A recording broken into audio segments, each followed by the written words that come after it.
मेंढक राजकुमार। नमस्ते छोटे कहानीकारों, टॉट टेल्स में आपका फिर से स्वागत है, जहां हम आपको दुनिया भर की जादुई कहानियां लाते हैं। आज हमारे पास एक क्लासिक परिकथा है, एक राजकुमारी, एक सुनहरा गेंद और एक बोलने वाले मेंढक के बारे में। लेकिन रुकिए, यह कोई साधारण मेंढक नहीं है। चलिए मेंढक राजकुमार की कहानी में डूबते हैं। एक समय की बात है, एक भव्य राज्य में एक सुंदर राजकुमारी रहती थी। वह ग्रेसफुल और दयालु थी, लेकिन थोड़ी बिगड़ी हुई, क्योंकि उसे हमेशा वह मिलता था जो वह चाहती थी। एक दिन जब वह राजसी बगीचे में खेल रही थी, उसने अपनी पसंदीदा सुनहरी गेंद को उठाया और उसे हवा में फेंका, सूरज की रोशनी में उसकी चमक का आनंद लेते हुए। लेकिन अचानक धप, गेंद उसके हाथों से फिसलकर एक गहरे कुएं में गिर गई। राजकुमारी ने किनारे पर झुककर देखा कि वह कहाँ गई, लेकिन पानी बहुत गहरा था। वह रोने लगी। आप क्यों रो रही हैं प्रिय राजकुमारी? एक अजीब आवाज ने पूछा। उसने चारों ओर देखा और एक छोटा हरा मेंढक कुएं के किनारे पर बैठा हुआ देखा। ओह छोटे मेंढक, मेरी सुनहरी गेंद कुएं में गिर गई है। मुझे यह किसी भी चीज से ज्यादा पसंद है और अब यह हमेशा के लिए चली गई है, उसने सॉफ्ट किया। मेंढक ने मुस्कुराते हुए कहा, मैं इसे आपके लिए लाकर दे सकता हूँ, लेकिन मैं बदले में कुछ चाहता हूँ। राजकुमारी ने तुरंत सिर हिलाया। हाँ हाँ, मैं आपको कुछ भी दूंगी, सोना, गहने, जो भी आप चाहें। मुझे सोने या गहनों की जरूरत नहीं है, मेंढक ने कहा। मुझे बस आपका दोस्त बनना है। मुझे आपके मेज पर खाना खाने, आपके कप से पीने और आपके महल में सोने दे, और मैं आपकी सुनहरी गेंद वापस कर दूंगा।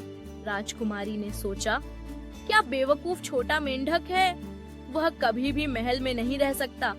यह सोचकर कि उसे अपनी वादा निभाने की जरूरत नहीं पड़ेगी, उसने खुशी खुशी सहमति दी। हाँ हाँ, अब कृपया मेरी गेंद लाओ। मेंढक पानी में कूद गया, गहराई में डूबा और जल्द ही सुनहरी गेंद के साथ लौट आया। राजकुमारी ने उसे से छीन लिया और हंसते हुए भाग गई। अपनी वादा को पूरी तरह से भूल गई। उस शाम जब राजकुमारी अपने पिता राजा के साथ रात का खाना खा रही थी, दरवाजे पर एक दस्तक हुई। राजकुमारी, दरवाजा खोलो, तुमने वादा किया था कि तुम मेरी दोस्त बनोगी, एक छोटी आवाज ने कहा। राजकुमारी चौंकी। उसने मेंढक के बारे में सब कुछ भूल गई थी। उसके पिता, बुद्धिमान राजा, ने उसे गंभीरता से देखा। क्या तुमने वादा किया था मेरी प्रिय? उसने धीरे धीरे सिर हिलाया। तो तुम्हें इसे निभाना होगा। एक सच्ची राजकुमारी हमेशा अपने वादे को निभाती है, राजा ने कहा।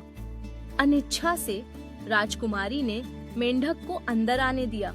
वह मेज पर कूद गया और उसके सुनहरे थाली से खाने लगा। उसने उसके कप से पानी पिया और जब रात हुई, वह उसके शाही बेडरूम में उसके पीछे आया। अब राजकुमारी, मुझे तुम्हारे रेशमी तकिए पर सोने दो। राजकुमारी ने नफरत से अपनी नाक सिकोड़ ली। तुम चिपचिपे और ठंडे हो, मैं नहीं चाहती कि तुम मेरे पास रहो। लेकिन मेंढक ने बस उसे दयालु आंखों से देखा। एक वादा होता है। एक आह भरते हुए उसने मेंढक को धीरे से अपने तकिए पर रखा और सो गई। जब पहली किरणें कमरे में आईं, तो राजकुमारी ने अपनी आंखें खोली और हैरान रह गईं। चिपचिपा मेंढक चला गया। उसकी जगह एक सुंदर युवा राजकुमार खड़ा था, जो शानदार शाही कपड़ों में था और मुस्कुरा रहा था। धन्यवाद प्रिय राजकुमारी, आपने एक पुरानी जादू को तोड़ दिया, जिसने मुझे मेंढक बना दिया था। केवल एक सच्चे दोस्त की दया मुझे मुक्त कर सकती थी। राजकुमारी अपनी आंखों पर विश्वास नहीं कर पा रही थी। उसने सीखा था कि दया और ईमानदारी सोने से अधिक मूल्यवान है। उस दिन से राजकुमारी और राजकुमार सबसे अच्छे दोस्त बन गए और जल्द ही वे प्यार में पड़ गए और एक भव्य शादी की। पूरे राज्य ने जश्न मनाया और वे हमेशा के लिए खुशी खुशी रहने लगे। कहानी की नैतिकता, हमेशा अपने वादे निभाओ। दयालुता किसी भी श्राप को तोड़ सकती है। सच्ची मित्रता सोने से अधिक मूल्यवान है। देखने के लिए धन्यवाद। कृपया अधिक वीडियो के लिए सब्सक्राइब और लाइक करें।